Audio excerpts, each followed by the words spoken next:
காரைக்குடியில பிள்ளையார்பட்டி பக்கத்துல ம். வைரவன்பட்டின்னு ஒரு ஊர் ம். இருக்கு. ம். அங்க வந்து ஒரு கோயில் இருக்கு. அந்த கோயில்ல தான் ஃபர்ஸ்ட் எங்களுக்கு ஷூட் நடந்தது. அதுல பாத்தீங்கன்னா, மௌலி சாரு, பூவிலங்கு மோகன் சார் இது மாரி பெரிய பெரிய ஆர்டிஸ்ட் அவங்க கூடலாம் நடிக்கிறோம் அப்படிங்கிற ஒரு ஒரு சந்தோஷம், ஒரு இருக்கு. பதட்டம் எல்லாமே கலந்திருந்தது. அவங்க வந்து எனக்கு அத மாமாவா பண்ணியிருப்பாங்க. அவங்க வந்து நாதஸ்வரம் வாசிச்சுட்டு இருப்பாங்க. ம். நாங்க வந்து கோபி அவங்களோட தங்கச்சி நாங்க எல்லாரும் அந்த கோயிலுக்கு போயிருப்போம். அப்போ ஒவ்வொருத்தவங்களா பாவாடை தாவணி கட்டிட்டு, ம். ஒவ்வொருத்தவங்களா அப்படி கிராஸ் பண்ணி கேமரா கிராஸ் பண்ணி ம். ஓடணும் அந்த மாரி ஒரு சீன் வச்சிருந்தாங்க. ஸோ அந்த மாதிரி சீன் தான் ஃபர்ஸ்ட் எடுத்தாங்க. அப்புறம் அவங்க அ நாதஸ்வரம் வாசிச்சுட்டு இருப்பாங்க. அத நாங்க வந்து பார்த்து ரசிச்சுட்டு இருப்போம். ம். வாவ்! சூப்பரா வாசிக்கிறாங்களே அப்படின்னு சொல்லிட்டு ரசிச்சுட்டு இருப்போம்.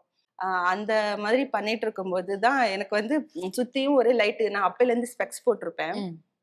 லைட்டு அதெல்லாம் வச்சிருக்கும்போது எனக்கு நான் அப்ப கண்ணாடி போடல. ஆனா எனக்கு கண்ணாடி போட்டா கொஞ்சம் நல்லா பெட்டரா இருக்கும், இருக்கும்னு பெட்டரா தோணுச்சு. இருக்கும் அப்படின்னு சொல்லிட்டு நான் சார் கிட்ட சொன்னேன். "சார் நான் கண்ணாடி போட்டுக்கவா?" அப்படின்னு சொல்லிட்டு. அவரு உடனே போட்டுக்கோமா" அப்படின்னு சொல்லிட்டாரு. எதுவுமே அவரு சொல்லவே இல்ல. ஓகே உனக்கு அது கம்ஃபர்டபுளா இருந்தா நீ போட்டுக்கோ. நல்லதுதான். டிஃபரெண்ட்டா இருக்கும் அப்படின்னு சொன்னாங்க. ஓகேன்னு சொல்லிட்டு அப்புறம் நான் கண்ணாடி போட்டு நடிச்சேன்.